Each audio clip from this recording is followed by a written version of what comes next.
Good evening, नमस्कार, आदाब। मेरा नाम है आरजे राज। आप देख रहे हैं 478th episode of Nagpur most happening Facebook live show, जिसका नाम है राज की बात। छतरपुर फार्म्स प्रेजेंट्स राज की बात in association with Kamat and Durgkar wealth manager. My home partner is SDPL, my inside home partner is Inside Story. A big thank you to my hospital partner, which is One Healthcare by Dr. Sameer Arbat. Tricos, Licksters, Renas, pickles. Also a big thank you to Gemini Outdoors, Multifit Gym, also Mixoflare, and a big thank you to Siddhi, which is Priya Acharya's Tarot Card Reading. बहरहाल आज बात होगी उनसे जो 2 दिन पहले NMC के gate के बाहर में विरोध कर रहे थे। बहुत सारे व्यापारी जमा हुए NMC के बाहर। उन्होंने विरोध किया कि उनके व्यापार को बहुत ज्यादा ठेस पहुंच रही है। 4 बजे तक का व्यवसाय जो चल रहा है वो उसका वक्त, उसका जो टाइम है वो बढ़ा देना चाहिए। दूसरी तरफ नए एसोसिएशंस निकल कर आए, ऐसे एसोसिएशन जिसके बारे में शायद NBCC, VIA इनको शायद पता भी नहीं था कि ऐसे एसोसिएशन एग्जिस्ट करते हैं नागपुर शहर में। अबव ऑल कोचिंग क्लासेस जो कई वक्त से एक ऐसे बुरे दौर से गुजर रही है जो शायद एजुकेशन के क्षेत्र में नहीं होना चाहिए था, लेकिन schools, colleges and above all coaching institute जिस दौर से गुजर रहे हैं उसके बारे में उनका एसोसिएशन सामने निकल कर आया। एसोसिएशन ऑफ कोचिंग इंस्टीट्यूट्स के प्रेसिडेंट से आज मैं खास बात करने वाला हूं। उनसे मैं जानने की कोशिश करने वाला हूं कि कोचिंग इंस्टीट्यूट्स के बिजनेस को कितनी हैम्परिंग हुई है और ये कोचिंग इंस्टीट्यूट का जो पूरा बिजनेस है क्या ये एजुकेशन सिस्टम से 1 स्टेप ऊपर है। मेरे साथ इस वक्त है एसोसिएशन ऑफ कोचिंग इंस्टीट्यूशन के chief professor Rajinikanth Bondre sir नमस्कार। नमस्कार। आज की बात में आपका स्वागत है। मैंने you. आपका उल्लेख किया, आप एक मोटिवेटर हैं, इंस्पायरर हैं। मैं खुद आपसे बहुत ज्यादा इंस्पायर होता हूं और मुझे गर्व है कि आपके जैसे व्यक्ति विशेष का आशीर्वाद मुझ पर है। लेकिन सर आज कैमरे के इस तरफ मैं हूं, कैमरे के उस तरफ आप हैं। सीधी बात पूछूंगा, उम्मीद करूंगा कि जब आप जिस किस्म के वक्ता हैं, जिस किस्म की बात आप करते हैं, हमेशा सीधी बात करते हैं और उम्मीद करूंगा आप सीधे जवाब दें। सर, कोचिंग इंस्टीट्यूट्स लाखों करोड़ों रुपए साल के कमाते हैं। सर, सबसे पहले तो ये पेंडेमिक का दौर आप लोगों के लिए कैसा था? पेंडेमिक के दौरान मैं तो कहूँगा कि the most affected and most ignored sector अगर कोई रहा है तो वो रहा है कोचिंग फ्रेटर्निटी, कोचिंग सेक्टर। क्योंकि जब लॉकडाउन की बात हुई तब तक कोचिंग का पहले नाम आया करता था और जब कुछ प्रमाण में अनलॉकिंग की बात होती थी तो कोचिंग सेक्टर को गवर्नमेंट भूल ही जाती थी। इसके पीछे का कारण है कि गवर्नमेंट ने कोचिंग को प्रॉपर लिस्टिंग ही नहीं किया है। एक गवर्नमेंट की स्कूल्स होती है, गवर्नमेंट एडेड स्कूल होती है, कोचिंग एक टोटली कमर्शियल सेक्टर है और इसका कोई लिस्टिंग ही नहीं है करके हमको हर वक्त इग्नोर करते चले गए। इन सब चीजों का परिणाम ऐसा हुआ कि कोचिंग इंडस्ट्री अपने सबसे बुरे दौर में अभी चल रही है। इतने बुरे दौर में चल रही है कि कई कोचिंग क्लासेस वालों ने अपना व्यवसाय बंद कर दिया है, कई शिक्षकों ने अपना प्रोफेशन चेंज कर लिया है, कई लोगों के ऊपर ये नौबत आ गई कि अपने डेस्क बेंचेस बेचकर वो अपना गुजारा कर रहे हैं। इतनी बुरी परिस्थिति ये कोचिंग सेक्टर के ऊपर आ चुकी है और इसीलिए हम लोग विरोध कर रहे हैं। और क्योंकि देखिए, we are naturally evolved parallel education system, यानी हमारी एजुकेशन सिस्टम जो है नेचुरली इवॉल्व हुई है। गवर्नमेंट हमको कहीं पर भी सपोर्ट नहीं करता है, उल्टा हम लोगों के ऊपर ढेर सारे टैक्सेशंस वगैरह लगाए जाते हैं।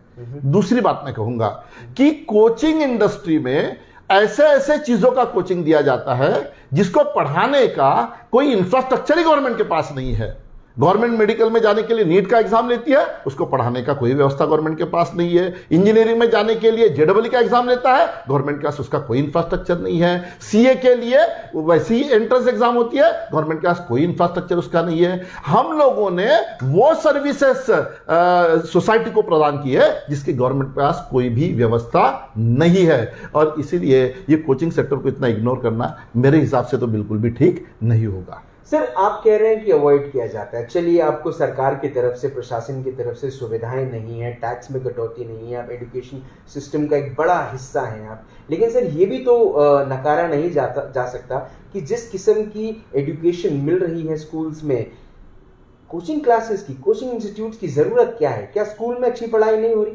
क्या कोचिंग इंस्टीट्यूट्स की इतनी ज्यादा जरूरत है कि अब स्कूल को छोड़कर ज्यादा पेरेंट्स का जो उनकी मानसिकता है वो इस किस्म की बनती जा रही है कि बच्चे को तो स्कूल में डाला ही है लेकिन कोचिंग में डालना पड़ेगा?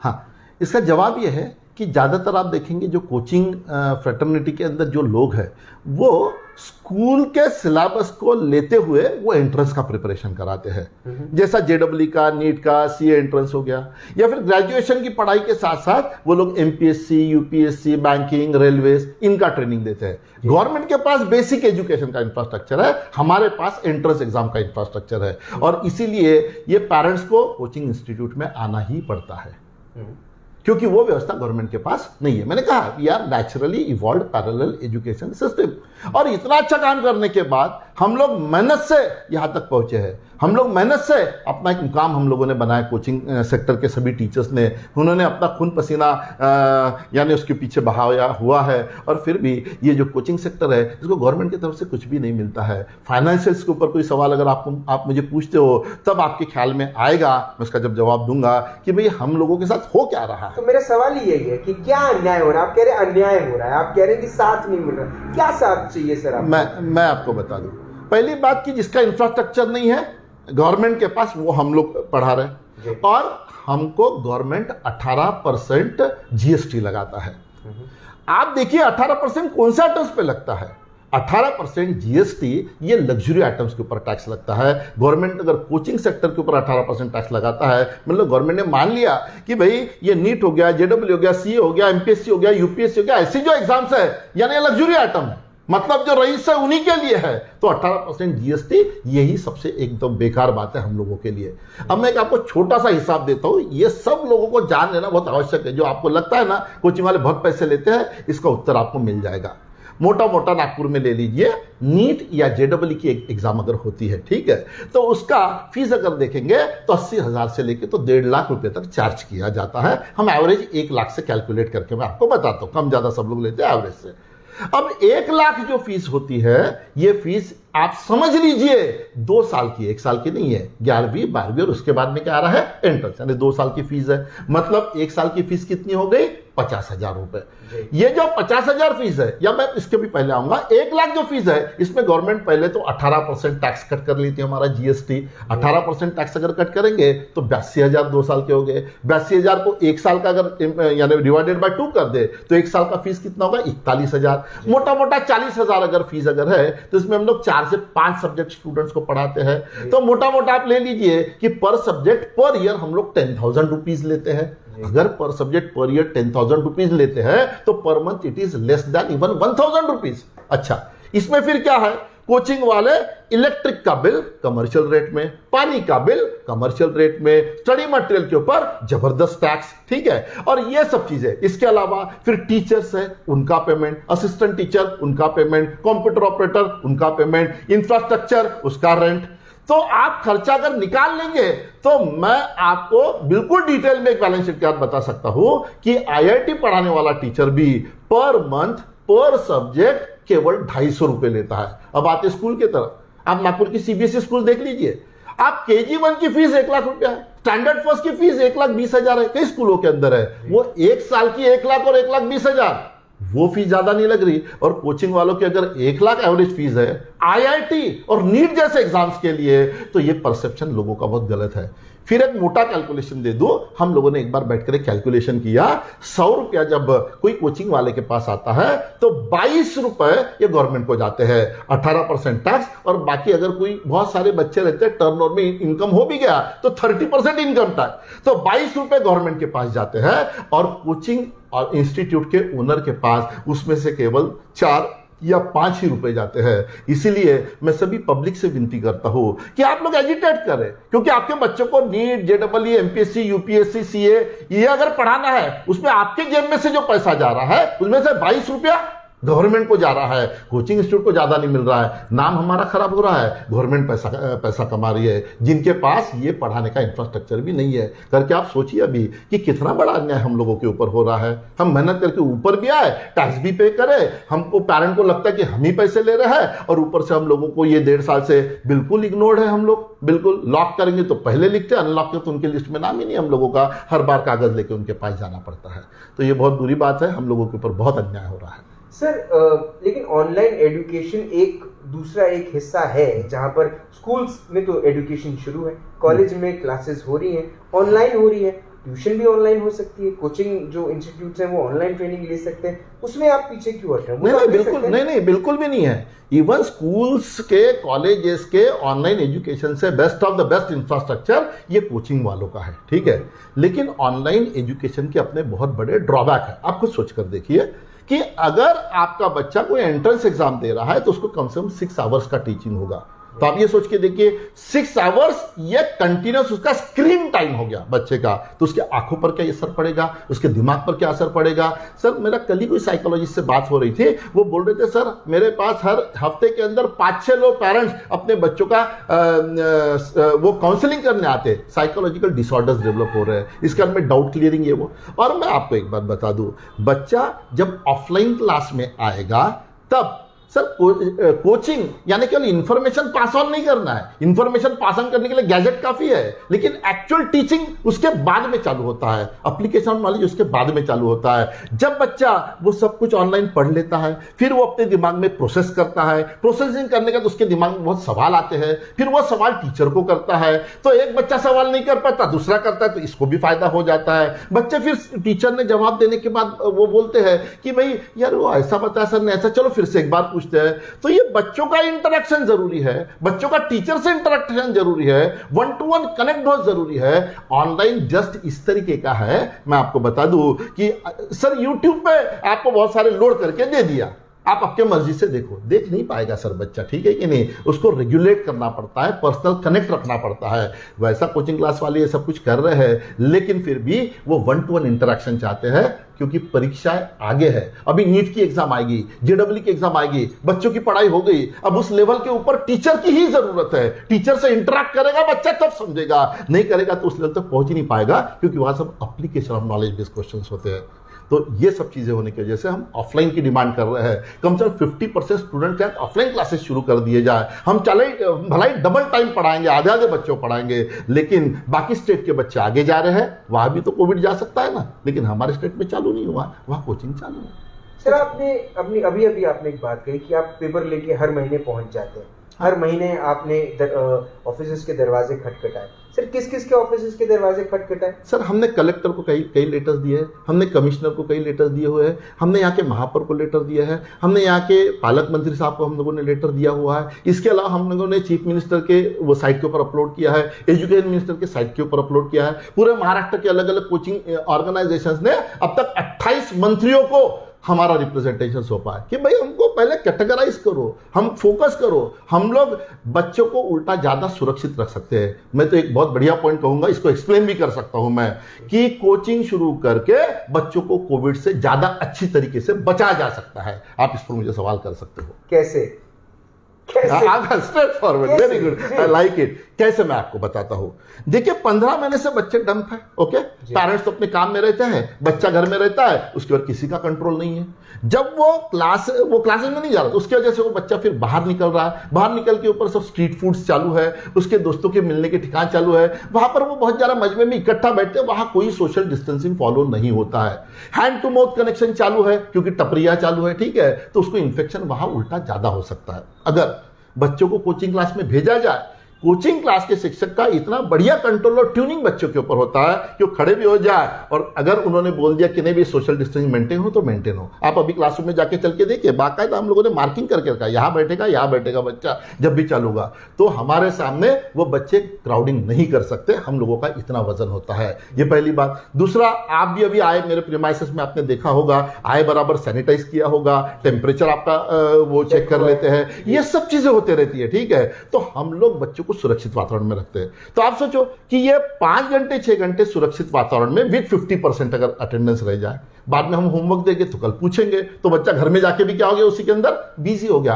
ऑनलाइन में उसने किया नहीं किया हम कुछ नहीं कर सकते, उसको सिर्फ बोल सकते हैं, फोन लगा सकते, इतना कर सकते हैं। तो क्लास में भेजेंगे तो यहाँ कंट्रोल्ड एनवायरनमेंट में रहेगा, घर में जाएगा तो उसको होमवर्क, पढ़ाई, उसका जो कुछ भी है सबमिशन के लिए वो अपना प्रैक्टिस करता रहेगा, तो फालतू की चीजों में एक्सपोज नहीं होगा करके मैं तो कहता हूं कि कोचिंग क्लास चालू कर दो। आप देखिए आपके बच्चे ज्यादा सुरक्षित रहेंगे, पढ़ने के मोड में भी रहेंगे। तो सरकार का भी तो एक डर है ना सर, टेबल की उस तरफ की बात तो आप समझिए, तीसरी वेव की खबर ऐसा नहीं है कि रोज अखबारों में नहीं आ रही, या सरकार उस चीज को लेकर चिंतित नहीं है। दूसरी लहर आई थी, हमें ऑक्सीजन की कमी हो गई थी, बेड्स की कमी हो गई थी, रेमडेसिविर इंजेक्शन की कमी हो गई थी, और जिन लोगों को, जो लोग संक्रमक हुए थे उस समय कहते कि नंबर बहुत कम था, सरकारी आंकड़ों के हिसाब से नंबर बहुत कम था, लेकिन अगर हकीकत को देखा जाए तो आप भी जानते हैं, मैं भी जानता हूं कि नंबर कितना ज्यादा। सर देखिए, तो सर उस तरफ का जो डर है, मैं उनका डर, आप वो व्यक्ति हैं जिनके बारे में लेख लिखे जाते हैं कि आप दोनों तरफ के पक्षों को ध्यान में रखकर मैं स्ट्रेट फॉरवर्ड बोलूंगा, सरकार का जो डर है वो उतना वाजिब नहीं है। क्यों नहीं है मैं बताता क्यों नहीं है। क्योंकि सरकार क्या कर रही है, सरकार सिर्फ अपने आप को सेव करने के लिए, हमने तो पहले बोला था this should not be the strategy, this should never be the strategy. मैं एक उदाहरण देता हूं, जब हमारे विदर्भ रीजन में ज्यादा केसेस थी और पश्चिम महाराष्ट्र में कम केसेस थी, तो यहां लॉकडाउन था, वहां पर लॉकडाउन नहीं था।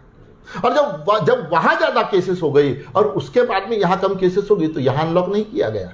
मतलब गवर्नमेंट सिर्फ देख रही मुंबई पुणे वो साइड देख रही है, ठीक है कि नहीं। आज नागपुर में कितनी केसेस है, बहुत कम है। उसके बाद में डेथ रेट एकदम जीरो है। अरे डेंगू का अभी आज पेपर में आया हुआ है सर, डेंगू का डेथ रेट आप कोई डॉक्टर से पूछ लीजिए, डेंगू का 8% डेथ रेट है। अगर डरते रहेंगे तो कुछ भी कार्य नहीं होने वाला। नंबर 1। नंबर 2 कि भाई अगर डेल्टा प्लस वायरस का इतना डर अगर लगता है, ओके, तो जहां डेल्टा प्लस वायरस नहीं है वहां क्यों बंद करके रखा हुआ है। सपोज मान लो कि नासिक में सपोज डेल्टा वायरस है, तो Nashik should be converted into containment area, why other should suffer, तो वो नहीं होना चाहिए। अच्छा, ये डेल्टा वायरस को ये नासिक, नांदेड़, नागपुर ये नहीं समझता है। डेल्टा वायरस को महाराष्ट्र, छत्तीसगढ़, मध्य प्रदेश, यूपी ये नहीं समझता है। बाउंड्री तो हमने बनाई है। तो सर हमारे बच्चे जिन बच्चों से कॉम्पीट कर रहे हैं वो बच्चे आगे बढ़ते चले जा रहे हैं और ये नहीं चलते जा रहे हैं करके डर ये वाजिब नहीं है। दूसरी बात, गवर्नमेंट का इंफ्रास्ट्रक्चर बढ़िया है, मशीनरी बढ़िया है। आज उनकी कोरोना कितनी टेस्ट आ गई, अगर केसेस बढ़ रही है वो बोलेंगे तो हम लोग बिल्कुल सपोर्ट करेंगे गवर्नमेंट को।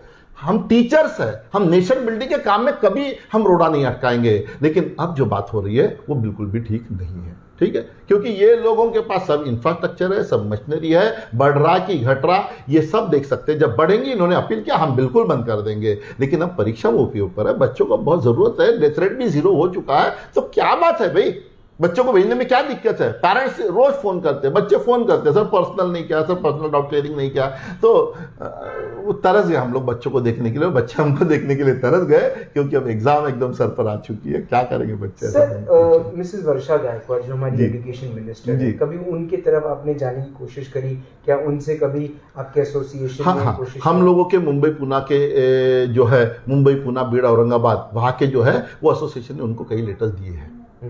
एजुकेशन मिनिस्टर को मैंने बताया ना, 28 मिनिस्टर्स को आज तक लेटर गए हुए हैं और यहाँ पर भी लोगों को लेटर्स गए हुए हैं। हम लोगों ने कोशिश बहुत की है। गवर्नमेंट एजुकेशन ऐसा कागज रख देते हैं, टैक्स पहले नहीं भरा, नोटिस पे नोटिस, बराबर है कि नहीं। और जब हमारी बात सुनने की बात आती है इंटरेक्शन तक नहीं करते।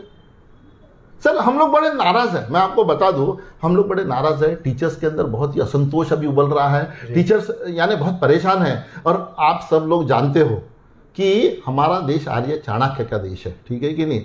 शिक्षक ये कभी लड़ाई झगड़े में बिलीव नहीं करता है सर। शिक्षक ये हरदम राष्ट्र निर्माण के अंदर वो बात करता है। अगर कोई बात ऐसी बहुत रिस्की रहेगी तो शिक्षक कभी बोलेगा ही नहीं।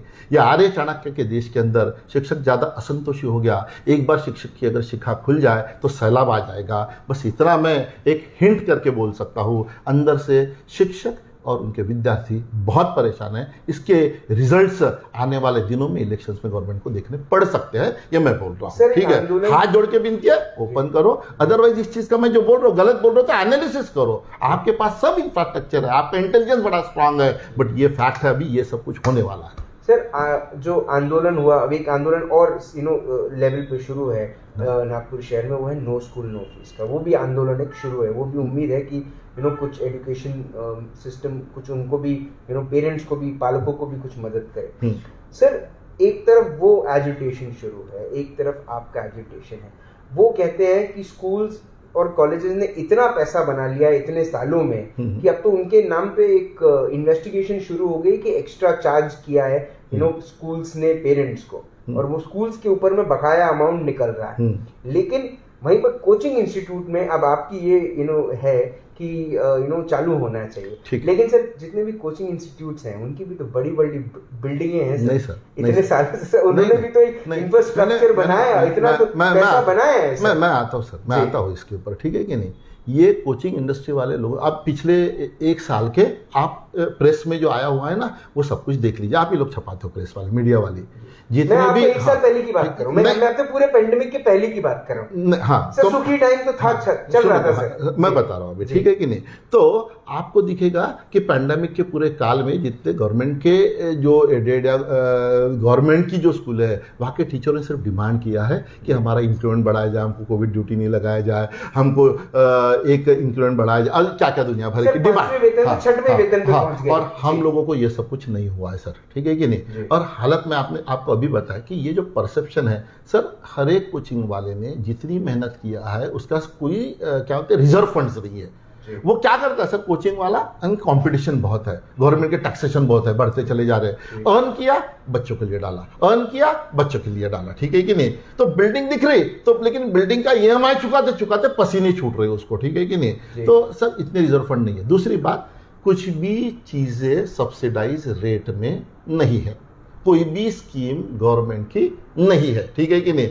एक स्कूल को एकड़ों से जगह दे दिया है, ₹1 वो जो रेंट होगा, उनके लिए एक ऑडिटोरियम बनाया, गवर्नमेंट फंड से पैसा आ गया, लाइब्रेरी बना दिया, गवर्नमेंट फंड से पैसा आ गया। और अब हम लोगों को, क्योंकि दुनिया बदल रही है, अपने जीवन के साथ साथ हम लोगों को डिजिटलाइज भी करने का है, क्योंकि कॉम्बिनेशन होने वाला है। डिजिटल बहुत परमानेंट पूरा अच्छा नहीं है, या इंफ्रास्ट्रक्चर को और एनहांस करना पड़ेगा। वर्ल्ड क्लास एजुकेशन आ रहा है, न्यू एजुकेशन पॉलिसी आ रही है, नई चीज़ों के लिए हमको तैयार होने का है। सर हम तो टूट गए पूरे।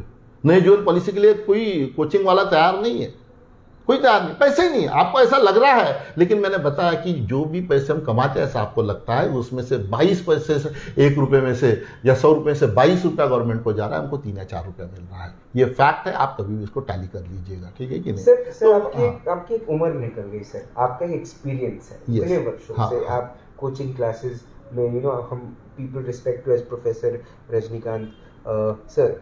लेकिन जो एजुकेशन सिस्टम है, जो एजुकेशन पॉलिसीज है, जिस किस्म से एजुकेशन सिस्टम चल रहा है, क्या सर ये कोविड आया उसके बाद ही सबकी आंखें खुली? नहीं सर, कि इस किस्म की, देखिए सर हेल्थ को लेकर तो सबकी आंखें खुली कि वी वर नेवर प्रिपेयर्ड। एक साल इस देश के नेताओं ने और मंत्रियों ने बर्बाद कर दिया इस देश का, नहीं तो इतनी मौतें नहीं होती। Infrastructure when it comes to health we are actually zero, ठीक है सर। ये बचा लिया कुछ लोगों ने मिलकर, नहीं तो चीजें बड़ी, डॉक्टर्स को धन्यवाद देते हैं उस चीज के लिए कि उन्होंने इतनी वो करी। लेकिन सर जब बात आती है प्राइवेट चीजों की, प्राइवेट हॉस्पिटल्स की, प्राइवेट स्कूल्स की, प्राइवेट कोचिंग इंस्टीट्यूट्स की, सर सरकार आपकी तरफ सिर्फ एक टैक्स की उम्मीद से देखती है लेकिन मदद नहीं करती। कितना दुर्भाग्यपूर्ण मानते हैं आप इस बात को? ये तो सर बहुत दुर्भाग्यपूर्ण है, हम बार बार बोल रहे हैं सर। सिंपल बात है, एजुकेशन क्या कभी लग्जरी आइटम हो सकता है? नहीं। फिर भी 18% टैक्स, तो वो वैसा ही देख रहे हैं। अच्छा, आप जो बोल रहे थे ना कि अभी लोगों की आंखें खुली क्या वगैरह वगैरह, सर मैं पिछले 5 साल से टाइम्स ऑफ इंडिया मेरे 1-2 आर्टिकल छपे हुए हैं, बहुत सारी जगह पर हम लोग लिख चुके हैं, there should be 1 nation 1 syllabus 1 exam. होता ही नहीं है। एजुकेशन सिस्टम के अंदर वो लोग, वो पॉलिसी मेकर रहे हैं जो लोग ग्रास रूट लेवल पे काम ही नहीं करते हैं, और ऐसा होने की वजह से सब प्रॉब्लम है। ठीक है, गवर्नमेंट ने अपना बेसिक टीचिंग का इंफ्रास्ट्रक्चर बना लिया, एग्जाम ले रहे नीट JEE जैसी, आम आदमी के लिए रही नहीं वो बात। ये सब रॉन्ग है, और इसके लिए हम बार बार चिल्ला रहे हैं कि भैया हम लोगों को आपके एजुकेशन के पॉलिसी मेकर में रखिए, बट गवर्नमेंट के लिस्ट में तक नाम नहीं लिया हम लोगों का।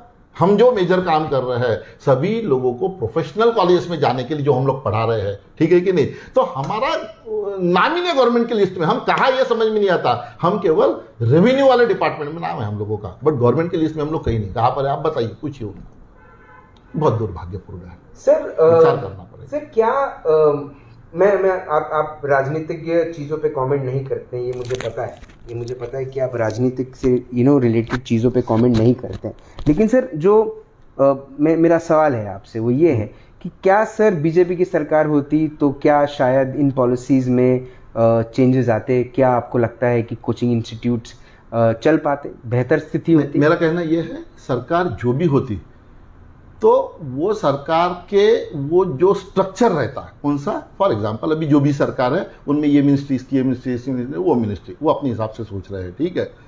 अगर कोई भी सरकार में अगर बीजेपी की हो या और भी कोई हो, एजुकेशन के तरफ देखने वाला जो व्यक्ति है उसको ये कोचिंग के बारे में इतना ज्ञान होता, मैं दूसरे के बारे में बात नहीं करता जी। तो सर हम लोगों के यहाँ प्रॉपर टाइम पे प्रॉपर कोचिंग क्लासेस में बच्चों को प्रॉपर तरीके से उसका प्लानिंग बना के ओपन कर दिया होता उन लोगों ने। सबको बुलाने की जरूरत नहीं, सब बच्चों को हम भी नहीं बोल रहे। सर आप एक सिंपल सोच के देखिए, सिंपल है कि स्कूल्स की बात करते हैं भैया, एक स्कूल में पहली से 10वीं क्लास के बच्चे पढ़ रहे हैं जी। सबसे इंपॉर्टेंट ईयर किसका था? 10th स्टैंडर्ड वालों का, क्योंकि बहुत इंपॉर्टेंट एग्जाम थी जी। सर वो केवल 10वीं क्लास के बच्चों को एक 20 बच्चे एक एक क्लास में बिठा के सोशल डिस्टेंसिंग के साथ पूरे सवा साल में कम से कम 6 महीने तो बड़े आसानी से पढ़ाया जा सकता था। सर टीचर कभी भी डबल पढ़ाने को तैयार होता है, ठीक है। मुझे आज 4 पीरियड तो मैं 8 ले सकता हूँ, मेरे बच्चों के लिए मैं इतना कर सकता हूँ, ठीक है। तो इतना इंफ्रास्ट्रक्चर गवर्नमेंट के पास था, फिर भी गवर्नमेंट ने तो नहीं किया।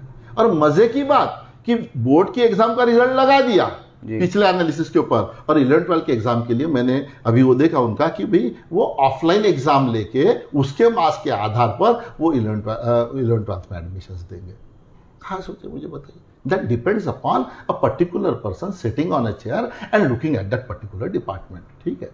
बीजेपी सरकार में अगर कुछ होते तो वहाँ पर थिंक टैंक काफ़ी अच्छे मेरे हिसाब से, ठीक है कि नहीं। बट कमेंट में दूसरे पर भी नहीं करना चाहता, कुछ चीज़ों की तरफ ख्याल देना चाहिए था तो अच्छी से हैंडल एजुकेशन को किया जा सकता था। एजुकेशन में पूरा मेस हो गया है, ये मेरा आरोप है। सर परसों जब आप लोगों ने आंदोलन किया नागपुर महानगर पालिका के बाहर और कलेक्टर ऑफिस तक आप लोगों ने आपकी पूरी रैली चली, हज़ारों की तादाद में लोग थे, आपके एसोसिएशन के लोग भी थे, association of coaching institute. Sir आपके एसोसिएशन का क्या मानना है, जितने भी लोग, जितने भी इंस्टीट्यूट एसोसिएशन का हिस्सा है, किस किस्म की व्यथा है उनकी, किस किस्म की कहानी रही है पिछले 1.5 साल की? सर ये बिल्कुल ऐसा है कि माँ बाप है, उनका इकलौता बच्चा है, कई दिनों से उनको नहीं मिला है, तो माँ बाप पे क्या गुजरती है बस आप समझ जाइए, वही हमारी हालत है। बच्चों को देखने के लिए तरस गए सर हम लोग, उनका वो आना क्लासेस में, वो नटखट उनकी हरकतें, उसमें से हम उनको कभी बुला के डांट रहे बट मॉरल पढ़ा रहे, उनको कैसा रहना समाज में ये पढ़ा रहे, कैसा डिसिप्लिन आदमी आगे जाता ये पढ़ा रहे। एजुकेशन इज नॉट सिंपली कि हम उनको सिलेबस पढ़ा दिया, ठीक है कि नहीं। तो ये सभी लोगों का मानना है। और दूसरा, उनके लाइफ का टर्निंग पॉइंट जहाँ जाए वहाँ कोचिंग ज़्यादा है, बराबर है कि नहीं। जैसा 11th-12th का 10th ये कोचिंग बहुत मिलेंगे आपको, 10th का कोचिंग ये बहुत मिलेगा, 5वीं 6वीं का बहुत नहीं मिलेगा आपको, ग्रेजुएशन के बाद MPC ये कोचिंग। सर टर्निंग पॉइंट जहाँ उनका है, जहाँ उनको हमारी सही में ज़रूरत है, वहाँ हमको उनसे दूर कर दिया है। ये बिल्कुल है, एक दूध पीता बच्चा है, उसको माँ की कोख में माँ का दूध पी रहा है, उसको उठा कर आप उससे दूर कर रहे, बच्चा भी रो रहा और माँ भी रो रही है। ये परिस्थिति हम लोगों की है सर। यस सर माता पिता जितने हैं, हाँ। जो इस वक्त ये शो देख रहे हैं, आप उनसे क्या कहना चाहेंगे सर? मैं तो माता पिता से ये कहना चाहूँगा कि आप भी सरकार से गुहार लगाएं कि भाई हमारे बच्चे, जिनके सभी के नहीं बोल रहा हूँ मैं, जिनके बच्चे ये इम्पॉर्टेंट स्टेजेस के ऊपर है, वो स्टेजेस के बच्चों को कोचिंग में जाने दिया जाए। इससे बहुत सारी चीज़ें हल होगी। एक तो बच्चा ये एडोलेसेंट स्टेज का हमारे पास जो आता है, ये एक कंट्रोल्ड एनवायरनमेंट में रहेगा, सुरक्षित रहेगा। मैं कॉन्फिडेंस से कहता हूँ, घर में भी नहीं रहेगा उतना ज़्यादा हमारे यहाँ रहेगा, क्योंकि हमारे जब तक रहता हमारा पूरा स्टाफ लगा है। घर में कभी मम्मी है तो नहीं है, पापा है तो नहीं है, ठीक है। और हम सुरक्षित वातावरण में उनको रख सकते हैं। दूसरा बात, तो पढ़ने में रहेगा, वो एक्टिव रहेगा, वो एनर्जेटिक रहेगा, वो इंथुजियास्टिक रहेगा, वो इंक्विजिटिव रहेगा, वो अपने पीयर्स के साथ दूसरे साथ इंटरेक्ट करेगा, वो टीचर इंटरेक्ट करेगा। कई प्रकार की बीमारियों से आने वाले दिनों में बचने वाला ये सब करने की वजह से करके उनको गवर्नमेंट से गुहार लगा कि हमारे बच्चों को कम से कम आप एक स्टैंडर्ड ऑपरेटिंग प्रोसीजर लगाकर स्कूल कॉलेजेस में आपने भेजना चाहिए। ये मैं माता पिता से बिल्कुल कहना चाहता हूँ। और ये जब तक आप नहीं बोलेंगे, तब तक आप भी जब तक बोलेंगे नहीं, तब तक ऐसा ही होता रहेगा। बाकी स्टेट्स में चालू है क्लासेस, हमारे स्टेट में नहीं है। वो बच्चा आपके बच्चे से आगे जा रहे हैं, आपको पता भी नहीं है। कल फिर एडमिशन के सिस्टम में भी गवर्नमेंट में तो बड़ा मज़ेदार बना के रखा है सिस्टम, भाई ऑन मेरिट लगेगा कम फीस, फिर वो डोनेशन वाली बहुत सारी फीस। हर आदमी कोई डोनेशन तो नहीं दे सकता है ना, जो बच्चा मेहनत करके जा सकता है, टीचर अवेलेबल है, बच्चा अवेलेबल है, मेहनत कर सकता है, तो इन लोगों को हम लोगों ने स्कूल्स कॉलेजेस में आने देना चाहिए, ऐसा मैं माता पिता से कहूँगा। एक और छोटी सी बात ऐड कर देता हूँ, मुझे लगता है शेयर करना चाहिए जी। मैं उस दिन हमारे गुरुदेव नगर ग्राउंड में गया, वहाँ पर एक बास्केटबॉल क्लब है, मैं वहाँ पर इवनिंग वॉक कर रहा था, मैंने देखा सर ऑलमोस्ट बच्चे बल्की हो गए हैं जी। बहुत सारे बच्चों को चश्मे लगे हुए हैं, उनकी मूवमेंट इतनी लिथार्जिक, में छोटे बच्चे इतनी लिथार्जिक मूवमेंट कभी देखा ही नहीं, यानी उनके पूरे पैसिव हो चुके हैं। और इन सब चीज़ों का बहुत बहुत विपरीत परिणाम आने वाले दिनों में बच्चों के हेल्थ के ऊपर, उसके माइंड के ऊपर, उसके इंटेलेक्ट के ऊपर, और उसकी आसन सिद्धि जो बैठने की क्षमता है, उसकी सोचने की क्षमता है, ये सब खत्म हो जा रही है। और इसीलिए बच्चों को एक अच्छे सुरक्षित वातावरण में कोचिंग क्लासेस में भेजना ये कभी भी सबके फायदे की बात होने वाली है। सर आज कोचिंग इंस्टीट्यूट्स का जो दर्द है वो आपने हमसे शेयर किया। जिस किस्म की व्यथा कोचिंग इंस्टीट्यूट्स और टीचर्स के ज़िंदगी में इस वक्त चल रही है या पिछले 1.5 साल से चली है, उसकी बात जो आपने हमसे कही, उम्मीद है कि ये वीडियो वहाँ तक पहुँचे जहाँ तक आप पहुँचाना चाहते हैं अपनी बात।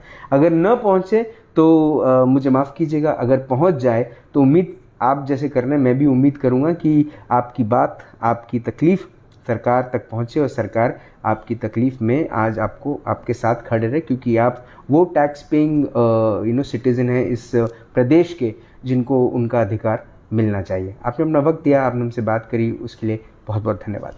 Sir thank you very much. मैं भी पेरेंट्स से और स्टूडेंट्स से कहूँगा कि इसका लिंक हम आपको भेजेंगे, आप पूरे सोसाइटी में इसको स्प्रेड कीजिए। ये हमारे देश के राष्ट्र निर्माण के काम में आने वाली बातें आज मैंने कही हुई है, तो स्प्रेड कीजिए और इन सब चीज़ों को लोगों को समझने दीजिए। और थैंक यू वेरी मच, आपने आज हमारी बात इतने पब्लिक तक पहुंचाने का एक प्रयास किया है। Thank you so much. Thank you so much.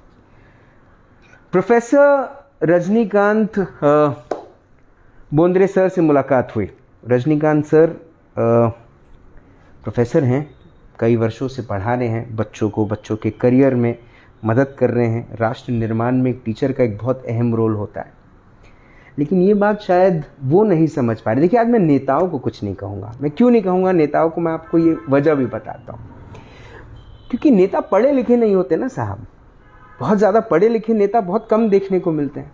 तो नेताओं से एडुकेशन के बारे में बहस क्या करें, है ना।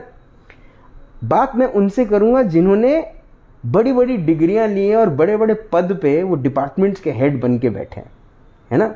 IAS ऑफिसर्स, बड़ी बड़ी डिग्रियां ली हैं, UPSC MPSC पास किया है और उस जगह पर जाकर बैठे हैं जहां पर वो इसी प्रदेश से 4था, 5वां, 6वां और 7वां वेतन उठाते हैं। ये बात मैं पहले कह चुका हूँ, आज दोहरा रहा हूँ।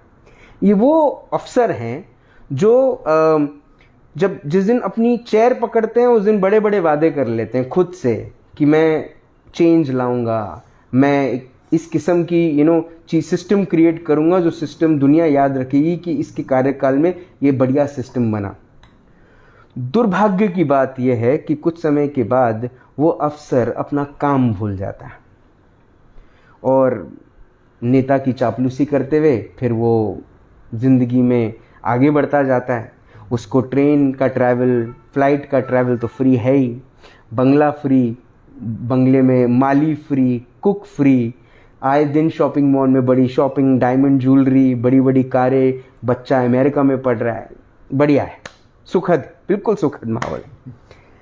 लेकिन ये ऑफिसर गधे हैं, सॉरी टू से दिस, बट ये ऑफिसर्स वो गधे हैं जिनको ये बात समझनी चाहिए कि जो जनता है वो जनता टैक्स देती है, ये वो जनता है जो राष्ट्र निर्माण में अपना योगदान देती है। लेकिन ये अफसर अपना योगदान देना भूल जाते हैं और इसमें कई सारे माता पिता भी जिम्मेदार हैं।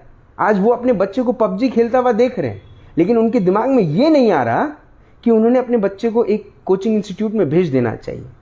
उनका बच्चा टपरी पे जाके दोस्तों के साथ खड़े होकर चाय पिएगा तब कोरोना नहीं होगा, लेकिन प्रशासन को लगता है कि 4 बजे लॉकडाउन कर दो, क्योंकि 4 बजे के बाद कोरोना घर के बाहर निकलता है और जो भी रास्ते पे मिलेगा उससे कोरोना पकड़ लेगा।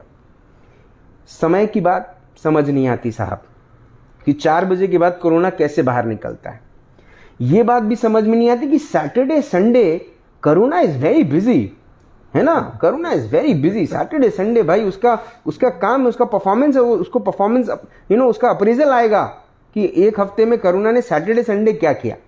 और ये बात सिर्फ अफसरों को समझ में आती है। वो अफसर जो बड़े बड़े नेताओं के पास बड़ा बड़ा चिट्ठा ले जाते हैं कि साहब सैटरडे संडे बंद कीजिए, 4 बजे दुकानदारी बंद कीजिए। साहब दुकानदारी बंद कर देंगे, इंस्टीट्यूट्स बंद कर देंगे तो राष्ट्र निर्माण कैसे होगा? एक बात जो रजनीकांत सर अपने पूरे इंटरव्यू में कहते आए हैं, वो बात पे क्यों हम तवज्जो नहीं दे रहे? बच्चे बच्चे बच्चे बच्चे, वो क्या बोल रहे? कस्टमर बोल रहे हैं। बच्चा तो फीस भरता है, उनके लिए तो कस्टमर होना चाहिए, पर कस्टमर शब्द का इस्तेमाल ही नहीं किया उन्होंने कहा बच्चे। बच्चे कौन कहता है? बच्चे वो कहता है जिसके मन में स्नेह होता है, जिसके मन में प्यार होता है, जिसके मन में कल्पना होती है कि उस बच्चे को वो जिंदगी में आगे बढ़ाए। दुर्भाग्यपूर्ण बात है। अब अगर मैं ये कहूं कि ये अघाड़ी सरकार ने समझ जाना चाहिए तो आप ये समझेंगे मैं बीजेपी वाला हूं। मैं फिर आपको बेवकूफ कहूंगा कि आप ये बात न समझें, क्योंकि मैं किसी सरकार किसी भी पार्टी का नहीं, मैं जनता का प्रतिनिधि हूं जो इस वक्त ये शो कर रहा हूं। और मेरी आपसे यही गुहार है, यही प्रार्थना है कि जब आप रेस्टोरेंट्स को 50% बैठाने की आज़ादी दे सकते हैं 4 बजे तक, तो कोचिंग इंस्टीट्यूट को क्यों नहीं? आप बार्स में शराब पीने की अनुमति दे सकते हैं साहब, बार में शराब पीने की अनुमति दे सकते हैं आप। जहां पर बाप शराब पिएगा तो बच्चे का फ्यूचर बर्बाद हो जाएगा, लेकिन अगर बच्चा स्कूल कोचिंग इंस्टीट्यूट जाकर 2 किताबें पढ़ लेगा तो वही बाप जो बार में बैठता है ना, जिसको आप बैठाते हैं या अलाउ करते हैं बैठाने के लिए, उसका जो फ्यूचर में जब उसका लिवर खराब हो जाएगा तो यही बच्चा उस इतना कमाऊ बन जाएगा कि वो बच्चा उस पिता के ऑपरेशन का खर्चा उठा पाएगा। आप हेल्थ में फेल हुए हैं, अब आप एजुकेशन में भी फेल हो रहे हैं।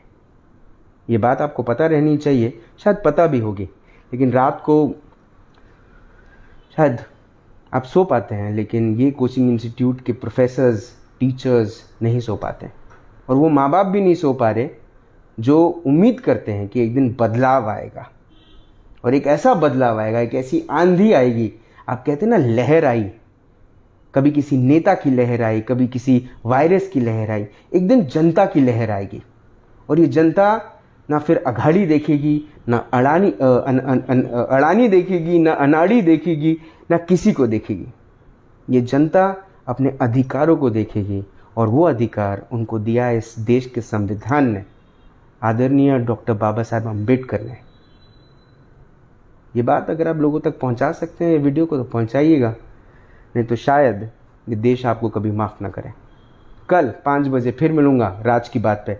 तब तक आप अपना ध्यान रखें, सुरक्षित रहें, स्वच्छ रहें, स्वस्थ रहें, मस्त रहें, खुश रहें, व्यस्त रहें, परिवार के साथ एक बड़ा खूबसूरत वक्त बिताएं। अगर आप अपने बच्चों को PUBG खेलता देख रहे हैं तो ये दुर्भाग्यपूर्ण माने, और ये अब मत सोचना कि ये आपकी गलती है। ये गलती भी आप सरकार पर मढ़ सकते हैं। और जिंदा रहें। जय हिंद।